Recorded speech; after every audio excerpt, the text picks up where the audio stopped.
Hi, I'm Steve Adelman. This is Adelman on Venues. For today, I'm going to continue the series that I started last week. Feels like a long time ago. The days all run together. The series that I started last week called Ask Steve, in which I discuss some legal issue that people keep asking me, and well, it's just easier for me to answer it once in great detail, and then you can watch and pass this along to your friends, and then you can ask me a different question, and I'll try and answer that one. But I'm going to cover the basic legal principles related to reopening live event spaces during the COVID-19 pandemic.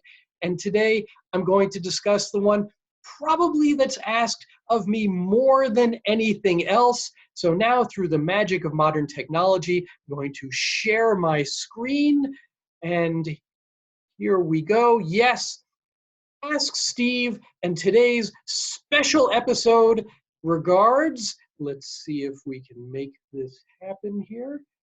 Today's special episode, there it is, liability. We're going to discuss legal liability. And for a bonus, not only are we going to discuss liability, we're going to go through the good news for you that you don't actually have much to worry about from losing a lawsuit arising from someone who says, you got me infected from COVID-19. That's a good story. But also, I'm going to discuss legislation that may address what is actually the bigger concern, which is, even though you don't have to worry about losing lawsuits, you still have to worry about them getting filed and defending them. That is going to be a problem. I got a solution to that also. So in this special Ask Steve, it's going to be a little longer than usual.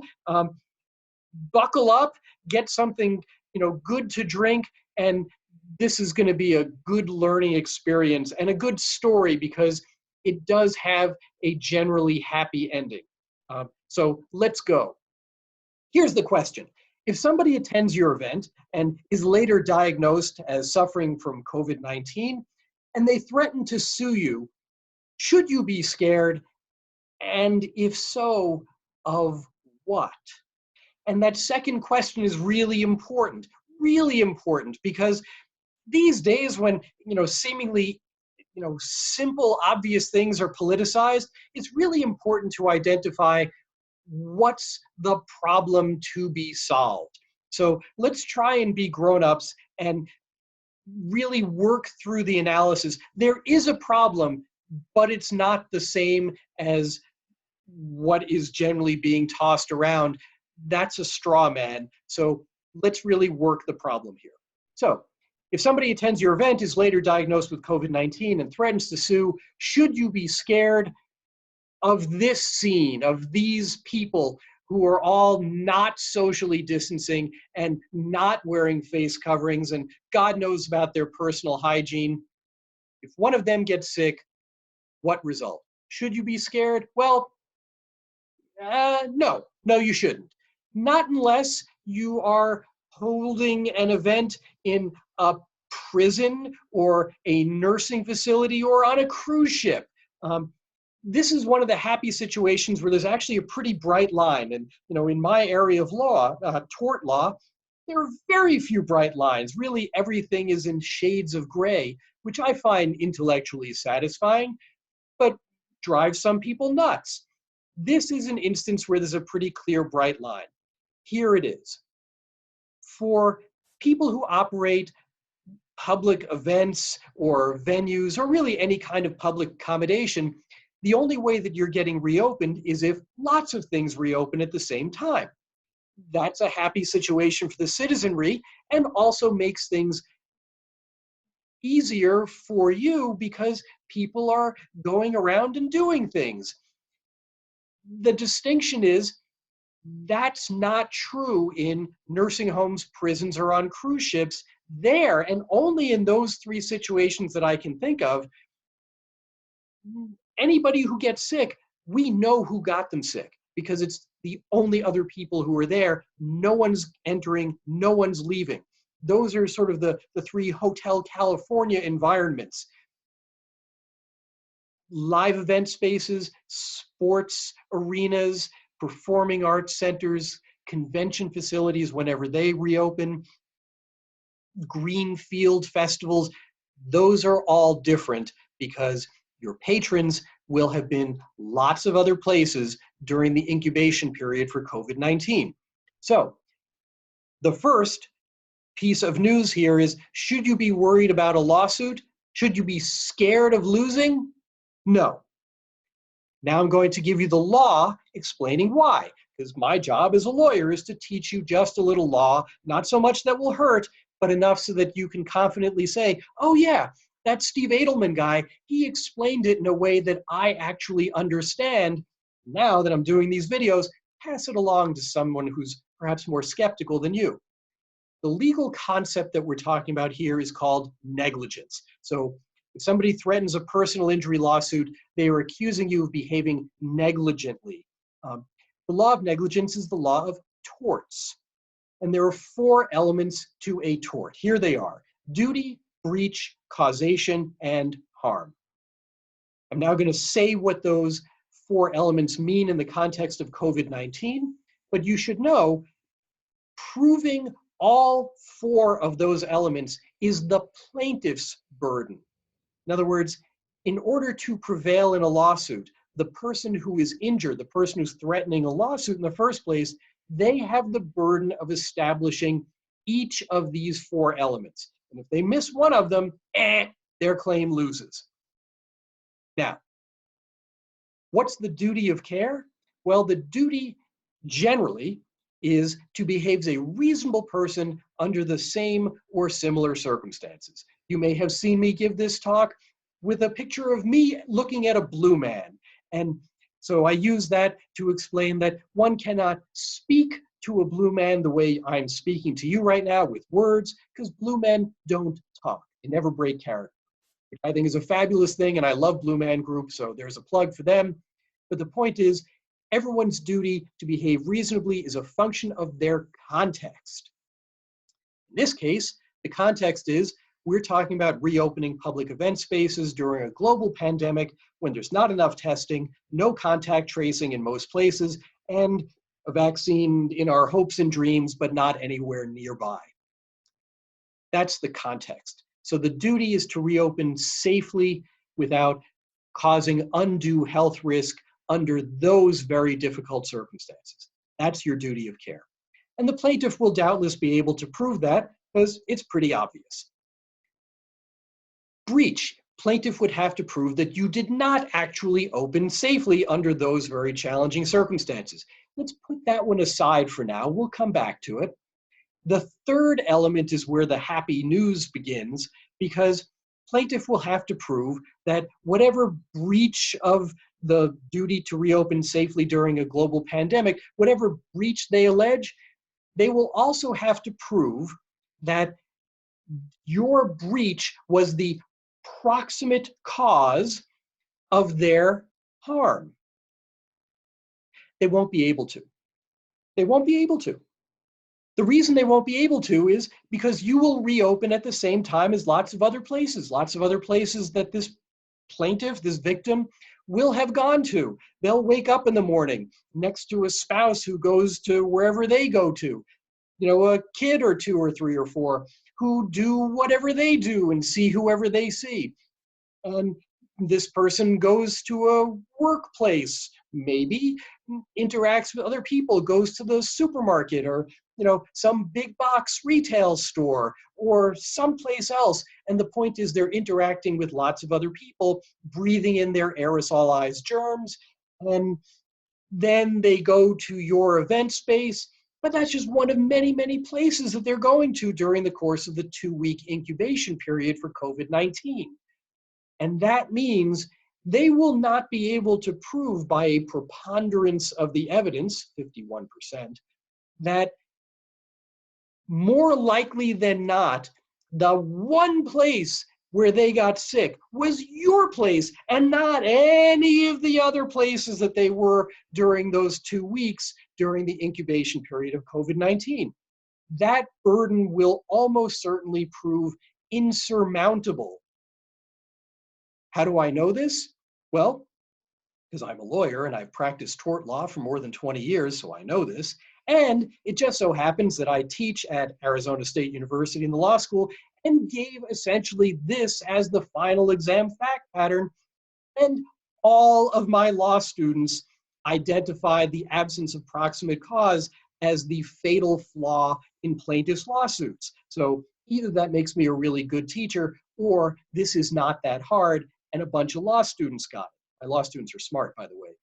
But having focus grouped this exact issue, I'm very confident that the likelihood of plaintiffs proving causation in the context of a performing arts space, a sports venue, some other public accommodation, very, very low.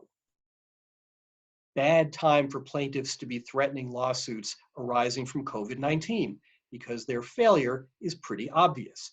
It's going to be on causation. It will not be able to prove causation. Now, I promised that I'd come back to breach, the element of breach. Remember, there are 4 elements to a tort: duty, breach, causation, harm. The second element is also a good one. Frankly, it's the one that I like better. I mean, it's kind of neat that I can say with a high degree of confidence that no plaintiff will be able to prove proximate cause except in extremely rare circumstances that probably don't really apply to any of you. But it makes me feel better to focus on breach, because you won't breach your duty of care by doing the right thing, by engaging in good sanitary and disinfecting practices throughout your venue, by enforcing social distancing, by enforcing people wearing face coverings, by providing enough hand sanitizer, by having someone outside your doors checking temperature and asking follow-up questions as needed.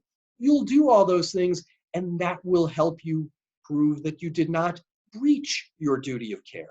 So will you have reason to be scared of a lawsuit? No, because the plaintiff won't be able to prove proximate cause.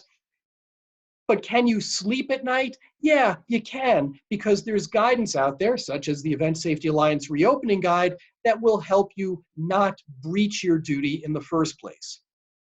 So that's working through the legal analysis. Now, if professionals, do a follow-up question. There are several follow-up questions in this talk. If event professionals shouldn't worry about COVID-19 related injury claims, what actually is the problem? As I said, there is a problem here. There is one. And the problem is insurance. Now, I'm not someone who, hates insurance companies. I probably feel about them the same as a lot of people do.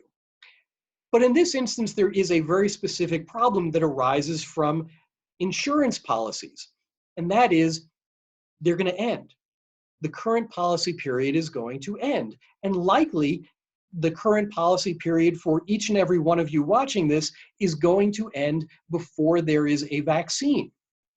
That is a problem, and the fact that there's a 2-year statute of limitations on personal injury claims in most jurisdictions that I'm aware of means almost certainly someone who gets sick or, God forbid, dies due to COVID-19 will be able to file a lawsuit after there is no longer insurance coverage for claims arising from a pandemic, including but not limited to, there's the legal term, COVID-19.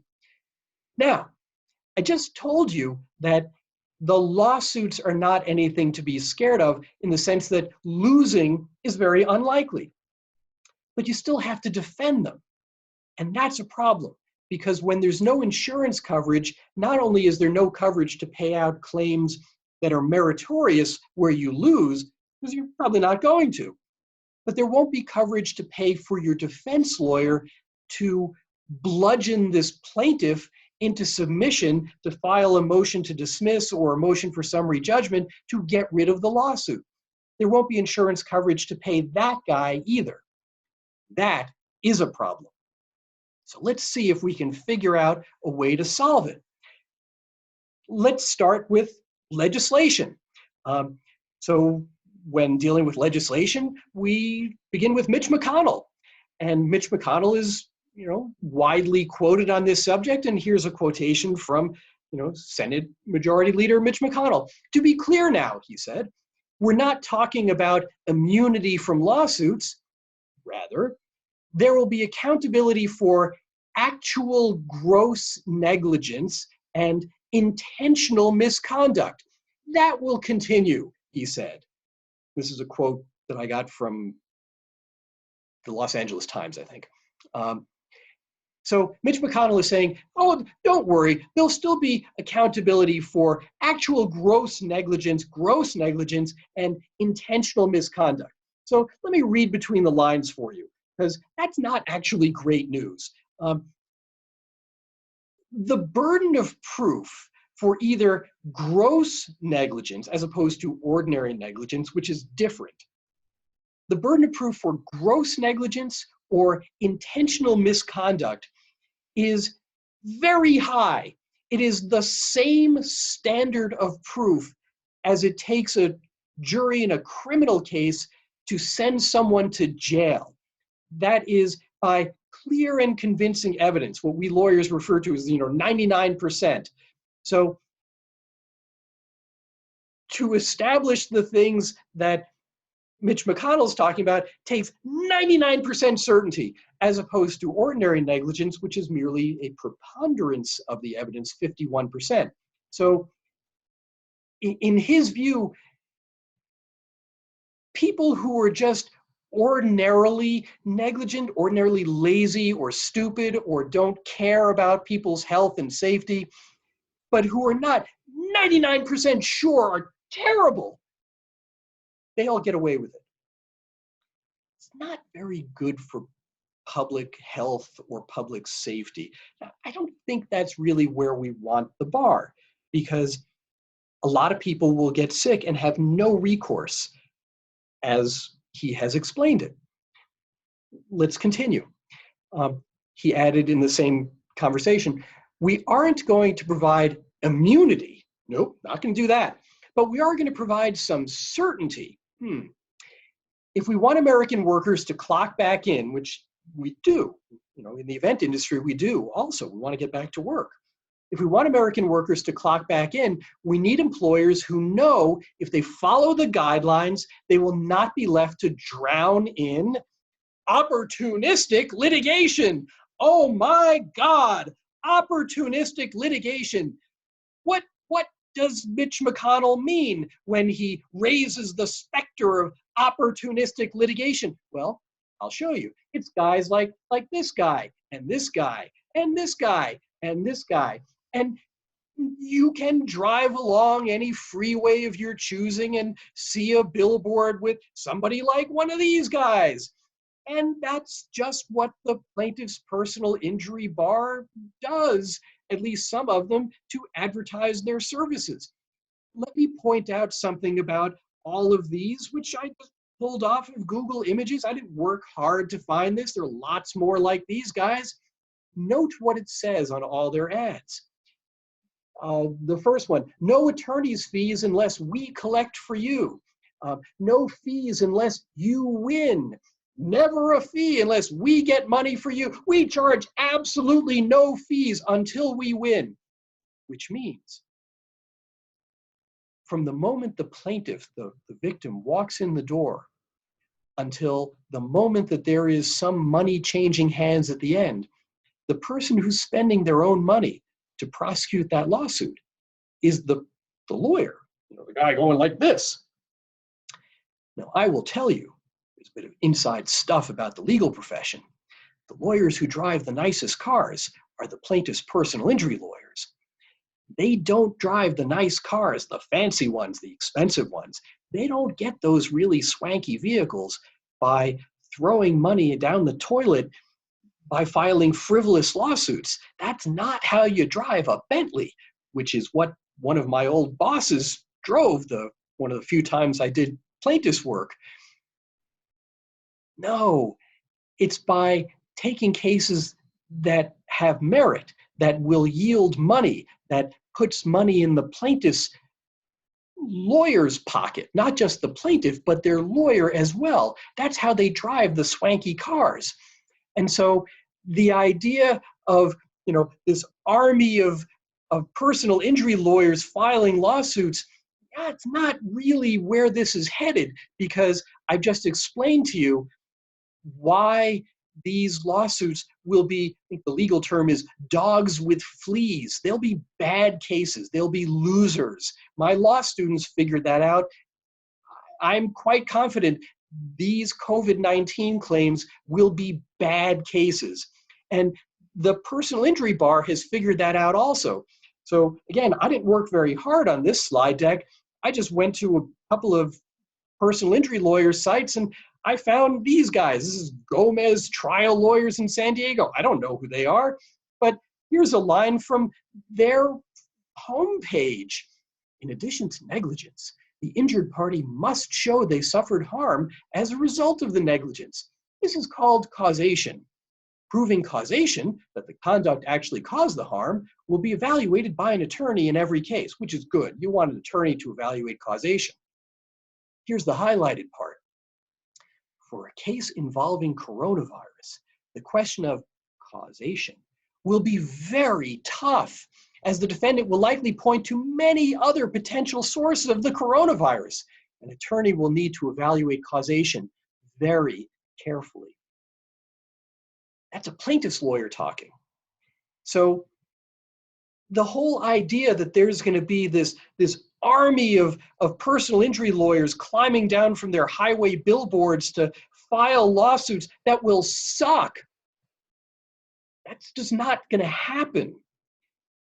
And that's just kind of a random selection of lawyers who I don't know. Here's the actual authority, the American Association for Justice. They represent the plaintiff's trial lawyer bar. And here's a quote from the chief executive officer. If you wanted to write a bill that said reasonable conduct, ooh, I like that word. If you wanted to write a bill that said reasonable conduct would be protected, because some of the proponents of immunity don't seem to understand that, picture Mitch McConnell here, that would be something that we would have no problem with, said Linda Lipson. So let's see if maybe there is some way of creating a bill that incentivizes taking reasonable conduct and also provides liability protection, not because the lawsuits are, going to win, they're not, but rather because the defense costs will quickly prove challenging because there won't be any insurance to pay them. So let's see if we can work through this. I think we can. Stay with me a little longer. It turns out that the past is a good guide because we've already thought through a lot of these issues just in a slightly different context. So the last sort of global issue of concern that caused the governments of the world to jump into action was terrorism. And in the United States, the federal government enacted something called the Safety Act. One of the laws that was created in the wake of 9/11, shortly after the US Department of Homeland Security was created. The Safety Act was passed. And the Safety Act, it's an acronym, support anti-terrorism by fostering effective technologies. There's no why in Safety Act. I don't know why.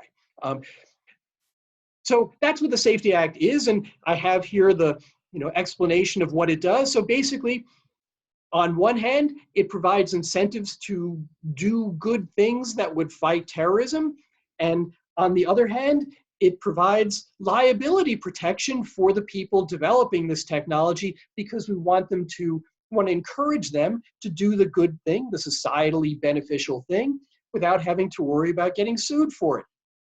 Sounds familiar. This I think is going to be a good model. And the last point, by obtaining either designation or certification, companies obtain a level of legal protection in case their technology is ever put to use during a terrorist attack. The Safety Act sounds like it's good. This is going to work, I think. So let's go a little further. What activates Safety Act protection? So this is all defined by statute, by US government statute. An act of terrorism, it's defined, something that is unlawful, causes harm, any kind of harm will do, and uses or attempts to use instrumentalities, weapons, or other methods designed or intended to cause mass destruction, injury, or other loss to citizens or institutions of the United States. I get that. It's bad stuff that hurts a lot of people. And okay, and here are all the people who would activate it. These are all the people who have led the US Department of Homeland Security from its beginning with Tom Ridge to this guy whose name I'm not going to bother to remember because he's just another interim chair, and he'll be gone soon enough, I suppose. But these are all the people who had the authority to declare something to be a terrorist act. So what activates the Safety Act protection? Well, who activates it is these people. What activates it? Oh, damn. Nothing. Nothing, as it turns out, activates Safety Act protection because, well, these are the 4 worst mass shooting incidents in US history. They've all occurred since the Safety Act was enacted. And as it turns out, none of those people whose little thumbnail pictures I just showed you have ever declared anything to be a terrorist act. That's problematic. And I'll just venture a guess as to why. They're political appointees, and that's not a criticism, just an observation. But here's the point of that observation. For any of them to declare something to be a terrorist act, implicitly what they'd be saying is, hey, public, thanks for all those billions of dollars of taxpayer money that you've been giving for us to fight the war on terrorism. Bad news, we lost because this was a terrorist act. So yeah, we're going to put our tail between our legs and at least give some liability protection. So that's not going to happen. And I think after the Route 91 Harvest Festival shooting, the worst mass shooting in US history by quite a significant measure, if that wasn't declared a terrorist incident, I'm not optimistic that the Safety Act is ever actually going to be activated. So the idea is good. The implementation of that particular piece of federal legislation, not so good. But let's see if we can take the kernel of value and repurpose it for COVID-19, because I think we can. So the next question, how does the Safety Act relate to COVID-19 protection? And I think the answer is pretty simple. It's a carrot and stick approach. The carrot and stick approach that they had in the Safety Act is that the activation mechanism in that particular law seems to be at cross purposes with the political reality that it's very difficult to declare a terrorist act when, as it turns out, the terrorists, well, they look like us. And that was, I think, not what anyone was envisioning shortly after 9/11. It would have been easier to declare a terrorist act when the terrorists looked really different from us. Now that we realize they are us, turns out that Safety Act doesn't work quite as easily. So let's see if we can use the carrot and stick approach, but modify it so that it does work for COVID-19. And I have an idea. So I'm calling this the Adelman Plan, because why wouldn't I? So this is the Adelman Plan to protect event businesses and public health. Now, let me start just by saying these 2 pieces, protecting event businesses and public health, both matter to me. I really don't like when their position is marginalized because they ostensibly are, homers for one team and, just opposed to everything the other team does. I have my feet squarely in both camps. I advocate for the live event industry, obviously, but I do so in a way that holds them to a standard of engaging in conduct which is reasonable under their circumstances. So I'm not just a blind homer for our industry. Instead, I think that we thrive when we hold ourselves to a high standard. Likewise, I am a member of the public. I go to a lot, at least I used to go to a lot of shows, and I like doing that. My office is a shrine to all the things that I enjoy doing and really would like to get back to them when it's safe to do so. So my plan is personal. I want our industry to get off its knees, and I personally want to go and participate in events as a patron. So I have both interests, and they're pretty equally balanced. And so my plan, I think, tries to work that balance also. Here it is. And this is just kind of an outline, but I think it's a good starting point. So let's start with health and safety standards. So I'm wearing my patron hat at that point. I think that businesses should engage in state-determined measures designed to protect, provide reasonable protection under the circumstances of reopening during a global pandemic. I want to be protected as a patron. I want members of the public not only to be eager to get out of their homes, we know that, but also to be willing to take the risk to congregate in public places to be entertained again. So how do we do that? How do we provide standards of what reasonable conduct would look like so that legislators might say, I, a legislator, don't know what reopening a performing arts center safely would look like, but there is guidance out there. Oh, look at that.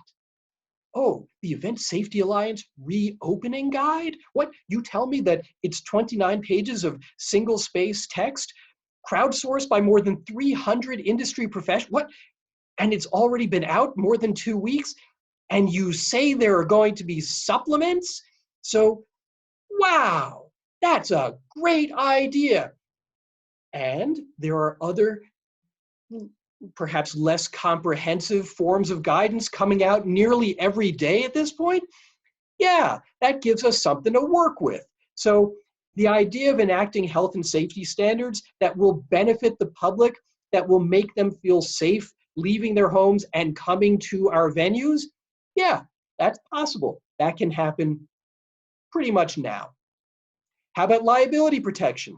Well, again, since the lawsuits themselves will lack merit, at least for the live event industry, they will lack merit per se. They will all lose.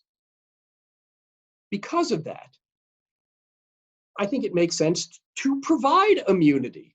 You know, what Mitch McConnell says he's not willing to do because he's not providing the incentive of reasonable health and safety standards. But if you engage in that line of inquiry, then you can, with a good conscience, provide the other protection as well, which is protecting event businesses by putting the state between, would-be personal injury plaintiffs and event businesses, because there's no point to letting them tussle it out in the first place. The lawsuit will lose. It will simply be a financial drain on the business because they'd be spending their own money rather than filing a claim with their insurer and having the insurer provide defense counsel. That's the expense to be avoided, and that's an expense that should be avoided. It does not make the public safer or healthier. There's no public policy reason to allow those lawsuits to proceed. Those actually would be nuisance lawsuits. We can protect against them with a clear conscience.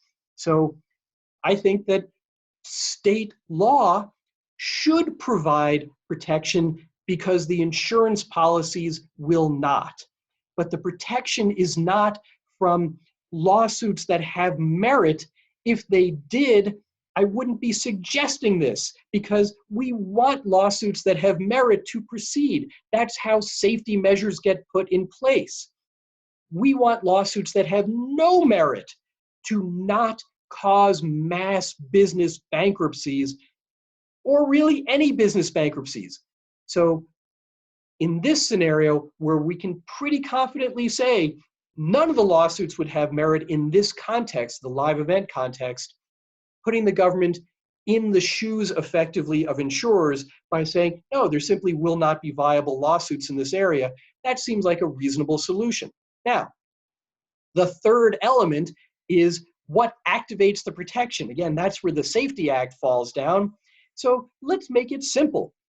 Once the venue, in my plan, once the venue shows that it is, engaged in reasonable health and safety measures for reopening during a global pandemic when there's not enough testing, no contact tracing, and a vaccine on the distant horizon. Once a venue or event professional shows to the state that it meets whatever the state approved criteria is, then the protection is automatic.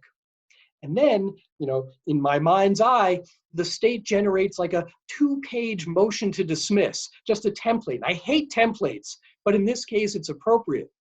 It would be simply a state-issued 2-page motion to dismiss that says, this defendant has gotten certification under the state's Adelman Plan, and therefore this lawsuit is void per se. Period. And that doesn't even need a lawyer to sign it, because that can be filed pro se by whoever is the head of operations or the CEO of the business or whoever, and that would end the lawsuit right there. And so it gets out of the problem of the heads of the Department of Homeland Security having to make an affirmative declaration that they're not likely to ever make. Instead, this is just self-activating. If you meet the criteria, you get the protection. And there are doubtless bugs to be worked out, details to work through, and I plan to work through them because I think this is, we're onto something here. The point is, I want patrons to be able to be safe and to safely and healthily go out to shows, because I'm a patron, and I want event businesses to be able to open their doors, engage in reasonable health and safety practices, not play fast and loose, not open without worrying about ordinary negligence. No, do the right thing. But if you do the right thing, the incentive is you don't have to worry about non-meritorious nuisance lawsuits that will not advance any public policy agenda, but will cause significant economic harm to businesses with a very, very small margin of financial error right now. And that is ultimately the protection, the 2 prongs of protection that I think society needs right now. Make the buildings safe, or the events safe, and provide financial and economic relief, because that's important also. So that's the Adelman Plan. And there's my usual contact info. If you have thoughts about this, I want to know what they are. I'm piecing this together, and it's not like I'm a legislator, because I'm not. But I think that there's something valuable here, and it's valuable in part because it's simple. So now I'm taking my screen back and talking to you personally. I think that there's something valuable here. We want people to be safe. We want event spaces to reopen. These are both good things. These days we hear a lot of use of the term essential services. I think one of the lessons of staying at home for 2 months and being all cooped up and miserable is entertainment is pretty essential. It's maybe not essential in the same way as, food service or medicine or stuff like that, certainly not. But being able to go out and interact with art and culture and other people from a safe social distance is important. It's part of what makes society worth living in. And I think it's time for us to correctly identify the threat. The threat is not, an army of personal injury lawyers filing lawsuits that have merit, because they won't. But rather, the threat is from there not being insurance coverage to pay the defense lawyers to get rid of non-meritorious cases. And that, because it's a much smaller problem, that will have an easier solution, I think. So with that, sorry, that is a much more detailed Ask Steve, but well, you asked about liability, you did, you know you did.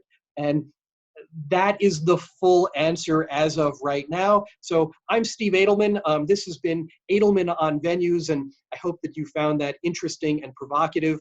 And if you have further thoughts, get in touch. I'd like to hear from you. Thanks.